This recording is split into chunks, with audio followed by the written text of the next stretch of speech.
La sécurité, je pense au niveau de l'aéroport hein, et la sûreté au niveau de la PAF, je sais pas.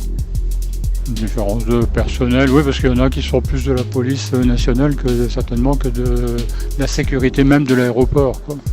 La sûreté, c'est quand on passe dans l'avion, enfin avant d'entrer dans l'avion, il y a la sûreté qui est là pour pouvoir nous toucher, pour voir si on n'a rien sur nous de dangereux. Et la sécurité, c'est, je pense que dans l'aéroport et tout, les policiers, tout ça, c'est la sécurité, je pense.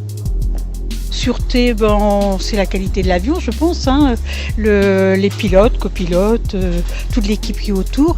Pour moi, c'est la même chose, ça fait partie du même process. Sécurité, c'est les contrôles, je pense, avant de rentrer dans l'avion, contrôle de bagages et tout ça. Je pense que la sûreté, tout ce qui est sécurité avant le départ, pour qu'il n'y ait pas de bombes ou d'armes qui circulent en fait. Et puis si on vole, la sûreté des gens qui sont dedans pour que ça se passe bien. La sécurité, c'est la sécurité certainement individuelle et la sûreté, ça doit être en rapport avec l'avion, je pense.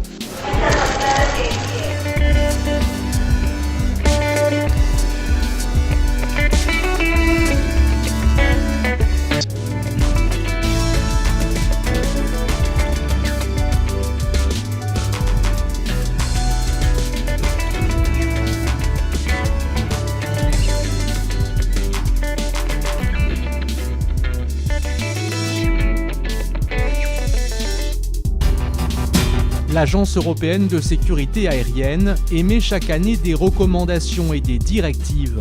Une recommandation, comme son nom l'indique, n'est pas obligatoire. En revanche, une directive l'est. Par ailleurs, recommandations et directives ne touchent pas les mêmes domaines. Les recommandations concernent en effet les opérations aériennes, comme l'interdiction de survol d'un territoire par exemple. Elles s'adressent donc aux compagnies aériennes. Pour ce qui est des directives, elles concernent la mécanique de l'avion, comme un changement de pièce par exemple. Elles s'adressent donc aux avionneurs ou aux sociétés de maintenance.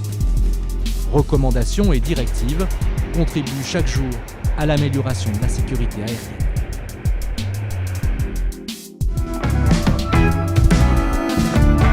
Voici le Dreamlifter de Boeing et le Beluga d'Airbus. Ces deux mastodontes servent au transport de pièces d'avion entre leurs différents sites industriels. Dérivé d'un Boeing 747, le Dreamlifter est en service depuis 2007. Grâce à son fuselage en forme de bulbe, son volume est triplé par rapport à un 747 cargo.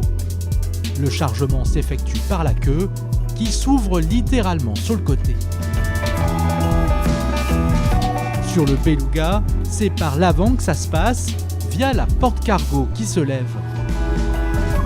Dérivé d'un A300, cet avion est entré en service en 1996.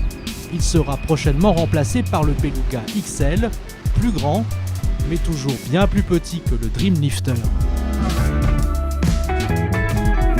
Destinés à l'usage exclusif des deux avionneurs, ces avions cargo peuvent être loués sur demande. Le Beluga a d'ailleurs déjà transporté des hélicoptères, des satellites et même une toile de maître de très grande taille, la liberté guidant le peuple, d'Eugène Delacroix.